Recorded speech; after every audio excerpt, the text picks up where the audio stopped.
Hi YouTube, it's been a while since I posted a video.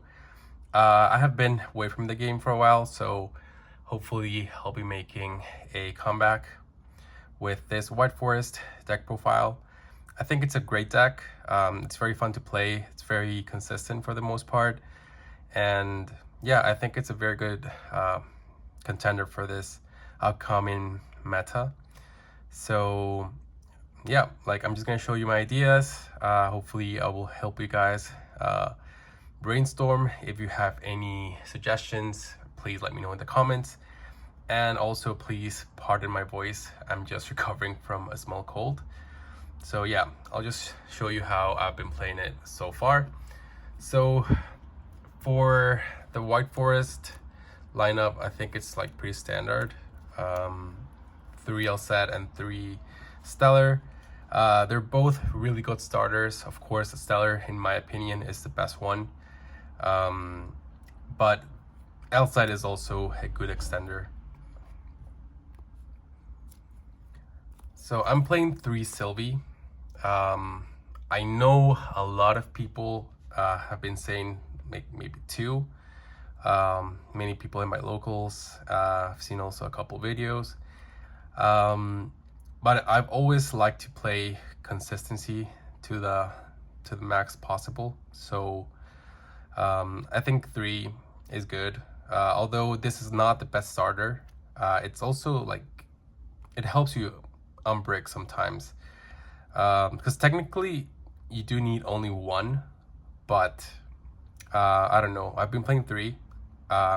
It's been working very good for me so far. Yeah. I'm playing Terusia. I know a lot of people also playing 1. Again, consistency. I've been seeing a lot of bestials recently. When you get this hit, it's just really bad. You lose some kind of recovery, you would say, because this like recycles your synchros and like it lets you for more plays. So I like playing 2. Seeing her for an extender is also really good. So I'm just playing 2. I'm playing 2 Tails. Again, I think you could actually play this at 1, but the consistency is a theme for this one, guys. So yeah, 2 has been working good for me. If you see it, great. You can search for another one.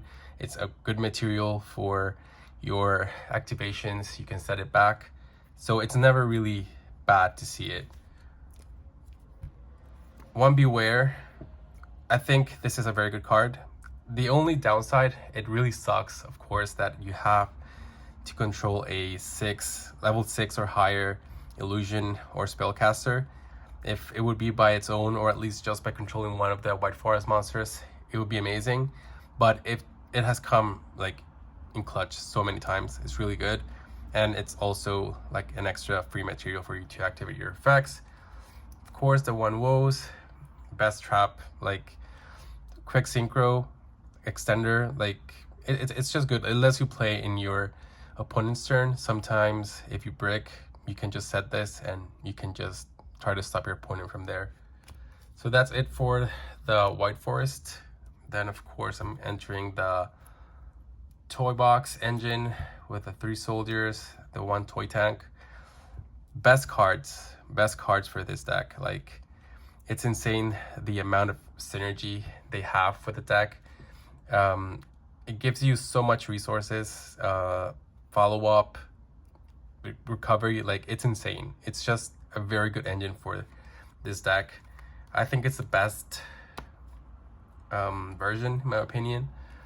Of course, the 3 toy box, again, like it's just like free materials for you, protection from in battle phase. Like it's just really good engine for this. Playing the 2 Valor and the 2 Nibiru. After the ban list, of course, Nibiru I think has taken more impact in this upcoming format. And Valor, well, Valor is just Valor. It's a good hand trap, and it's searchable, this deck, so makes it even better. Playing the 3 DD Crow. I'm actually thinking of taking these out. they haven't really, I mean, when I've used them, they're nice, they're useful, but for the most part, they're not as impactful. So maybe cite them or just change them for something else. I'm not quite sure for what yet, but yeah, I think this is a change I will make. Playing the 2 thrust, it's just really good. You can search any of these targets. This is where I'm playing 1 Harpy's Feather Duster, 1 Reigeki. I was playing Lightning Storm, but then since I'm playing Nibiru, it was kind of like contradictory for the most part, so I just decided to play Reigeki instead. But yeah, it's really good. It helps you search any of these. Also going first, if you get hand trapped, you can use it to set the woes and set up for the next turn, which is really good. And in worst case scenario, like, it's also a spell, so you can use it for as a material for your White Forest activations. And the 1 call by, because call by is just good, amazing. The traps, 1 skill drain. I was playing 3 before the ban list, but I mean, it's still good. If I see it, I see it. It's nice to just like stop your opponent and then on your turn, just send it for cost and keep playing. The 1 silhouette hat trick. I don't know how you read this. It's good. It's decent, but I think the other trap, the Assure one, Assure, I don't know the name, sorry, is better. The one that it negates summons, I think that one's better. I will be changing this one for that one. And 3 Imperm, just like generic negates, helps you stop your opponent, so very good. Also a trap, so gives you more resources to activate for your White Forest. And for the extra deck, the 1 Typel, the 1 Arciela, and the 1 Silvera. Really good cards. This is your interruption for your opponent, just Book of Moon everything, really good. Your Searcher, you can search failure with this, amazing. And then this is just insane. Recover any spell from your grave. It's very broken in my opinion, really good. The 1 Sapper Shrimp, really good with Diabell, so you can go into your Synchro 10s for additional disruption, and also pops a spell or trap on summon, amazing. The 1 Omega, really good.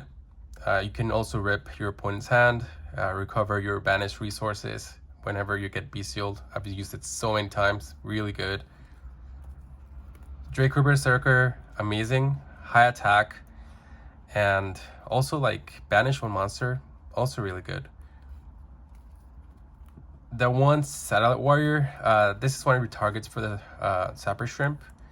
Pops up to the number of Synchro monster you have in grave. I mean, by default, it's 2, but you can get 3 if you have Arciela after your combo. I'll maybe do some combos probably, but I think there's plenty up still. Really good. I'm also playing the Chaos Angel, the other target for this. It depends, I guess, on the matchup, which one like is more favorable with that matchup. Like this is like pops more, but this one vanishes and also gives you extra protection. The only downside is you can make this outside the Sapper Shrimp, but this you can only make it with this. So yeah, it's just easier to use it with this. Otherwise, I don't think you'll ever see it. Playing Abyss Dweller and Babushka. Just like generic rank 4s, Abyss Dweller helps you stop your opponent if it's a heavy graveyard land deck, and Babushka just buys you an extra turn.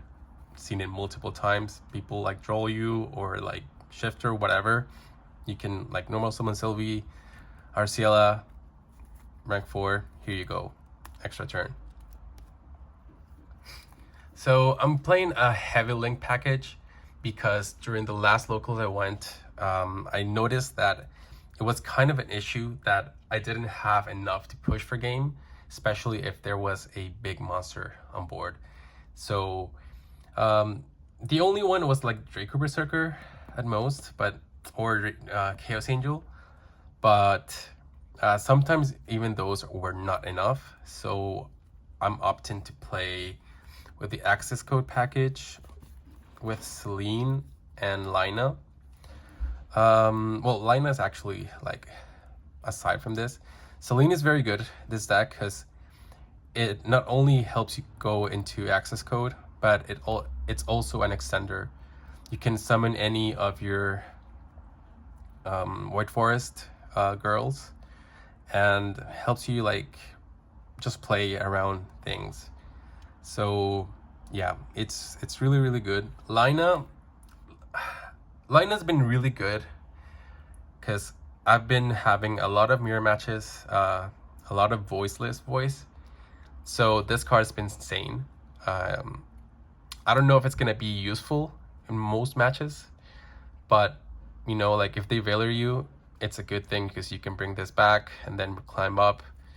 But yeah, if it gets destroyed, then you can also search for your starters. But this is optional, honestly. I was just trying it, and the past few times I've tried it, it's been insane. So for now, it's gonna stay, but it's just like an idea for it. Then, of course, the SP Little Knight and the Silhouette Rabbit. Really good card. I think it's better with the Azure, so that is for sure a change I'm gonna make. And SP is just SP, although you don't really use it as much, but it's always good to have it. So yeah, that's it for that profile. Side deck wise, I guess I'll show you real quick, but this is like, depends on for your locals, right? Playing the bestial package because Yubel, mirror match, there's a lot of dark back, so this is coming back slowly. Draw and Lockbird, have it on the side. Maybe main could be, but I don't know. In my experience so far, this has been better and more useful in the side. I'm playing the Spooky Dogwood. Not only like the time factor for this card, it's also good against Tempai. It kind of helps you like try to survive, barely. It's only come in clutch like twice, but I mean it's overall a good card. But yeah, like it sucks just to lose in time, but I mean it's there, so why not use it? Just the additional Nibiru in case I need it. I also didn't know what else to put in, but this could also go back to the main. 2 Cosmic Cyclone, just amazing for Runic and any other back row. 1 anti-spell, again, like this is brutal because you can just activate it and then send it for cost. And the 2 evenly matched. So yeah, I think this card doesn't need any explanation. So yeah, that's it for this profile, guys. Thank you for watching. Please let me know in the comments what you think, if you have any ideas for it. And I'll be posting other updates for this deck and other variants I've been working on, as well as other decks. I'll be posting Therian for sure. It's one of my favorite decks. And yeah, see you next, guys. Thanks.